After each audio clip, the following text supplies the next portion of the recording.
there, I'm Christy and I'm talking about connecting our homes and our souls while I'm writing a book for NaNoWriMo, which is National Novel Writing Month. I am not writing a novel, but I am writing about how our home tells us stories and how we can change those stories. We can change how we think about things, we can change how we let go of stuff, we can change how we relate to our homes and transform them into a heightened mystical experience. And they can be tools for transformation and manifestation and creative mediums and healing modalities. Right now I've been writing about bedrooms. So I thought it's nighttime, I would come in my jammies. I find them ironic. I live in Florida, it doesn't snow here, so it's kind of fun. And hey, we're hanging out, we're talking about bedrooms. A couple of things I'd like to share with you that I was just writing about. First of all, bedrooms. I've been talking about sleep and how they can have a deep impact on our sleep. And sometimes it's not even our health so much as our bedrooms that are impacting our sleep. One of the things I was just writing about are books. I love books. I'm writing a book. So, me telling you, books in your bedroom might not be the best idea. I'm not talking about the pile of books next to on the bedside, unless it's like this. But this is just an invitation to check in and feel into how you feel about the books that are in your room. Are they soothing and comforting, or are they, on some level, a whole pile of shoulds that you should read this and you should read that, and it's a lot of responsibility? That's not how you want to go to sleep. That's not how you want to wake up, with that in your face. But if they are comforting and nurturing and perhaps full of friends that you love to visit and reread, well, that's a different story. So again, I don't think there's any one way of doing your home right, but I do think that it definitely warrants checking in with yourself and taking a moment to contemplate and listen to yourself, listen inward. How does it feel? How do they feel? Are they working for you, or are they working against you? And don't beat yourself up if you've been living with somebody that works against you. Because chances are, that's how you grew up. That's how you experienced home. And until we examine how we're living and what our relationship with our home is, and how that is a reaction often to how we lived as children, then we don't know. You don't know until you know. So hopefully this can become the beginning of a new dialogue that you have with yourself and your home, and how it is talking to you, and if that's what you want to hear. So that being said, and my little spoof on who you share the room with, that's another part. Our bedrooms can have a big impact on our relationships.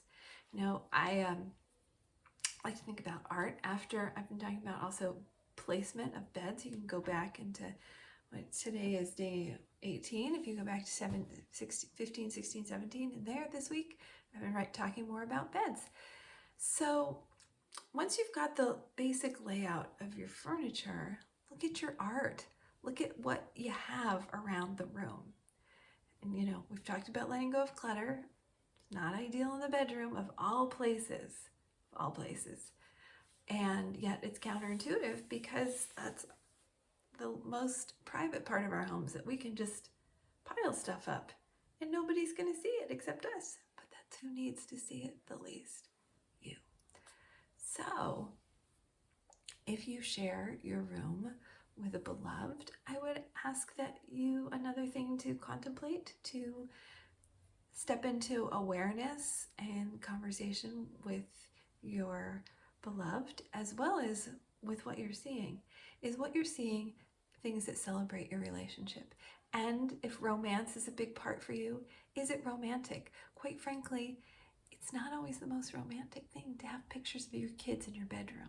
Some parents are mortified by the thought that they just have to have the pictures of their kids in their bedroom because that's where they made them. But and I've been talking also about fertility and how many clients I've worked with had bedrooms that were like temples to babies when it should be a temple to the conception and the boudoir, and being a sensual sexual place. So letting your bedroom be something that celebrates your relationships, things that you share within the relationship. Also look at the metaphors.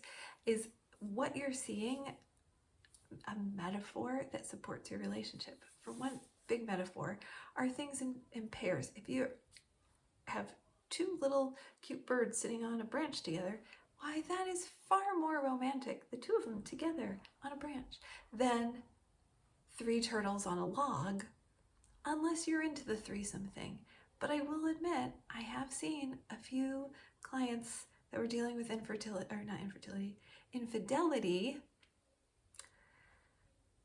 and there were some threesomes in the rooms. Now, this can go too far. I mentioned this once in a class, and one of the students hired me to come to their home, and she just was feeling very baffled and incredibly lonely. And she's like, Christy, I did what she said.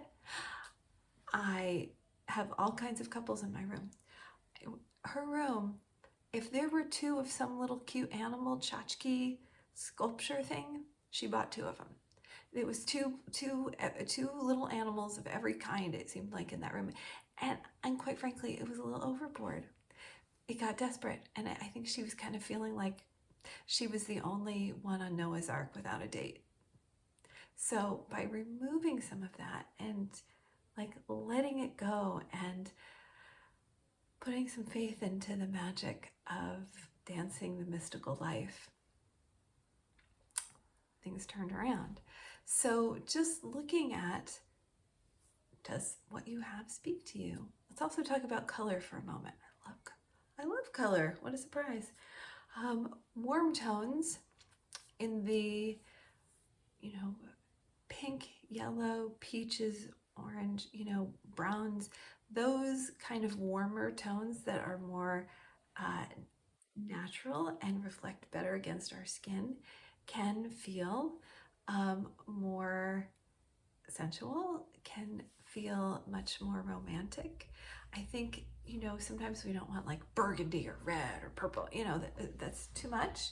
I have found like nice shade of like a yellowy buttercream is becomes really a beautiful neutral. That yellow is a very uplifting color, and yet it can also be a bit soothing.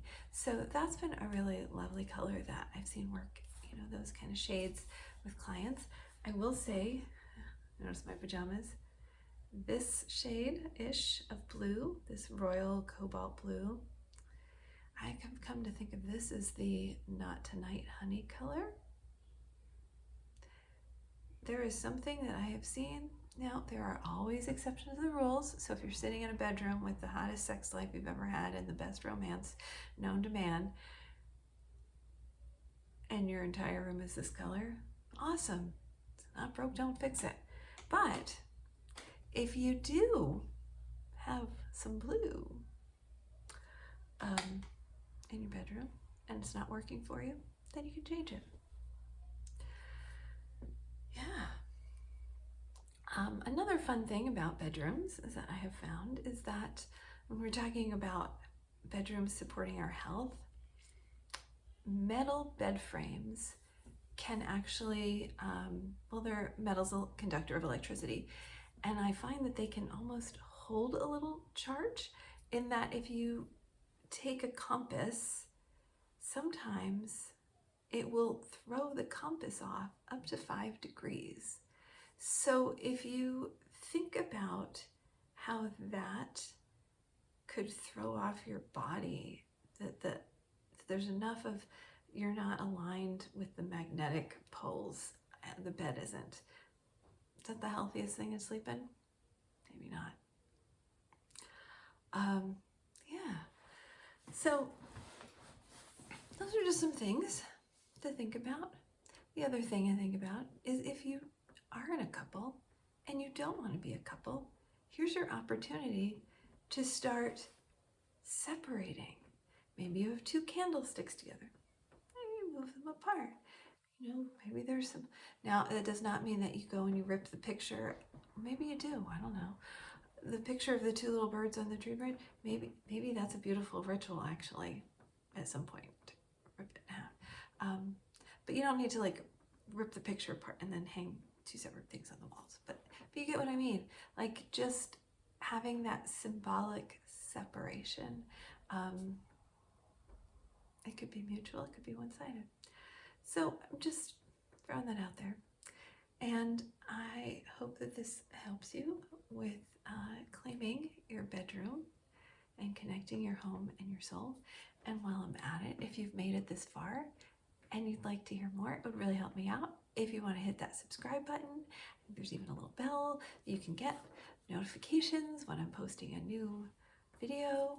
So I'm gonna be moving on out of the bedroom pretty soon. I'm kind of curious to see where I'm called to go next. If you want to drop a comment and let me know what you're curious about, I would love to hear that. All right, well, thanks for joining me.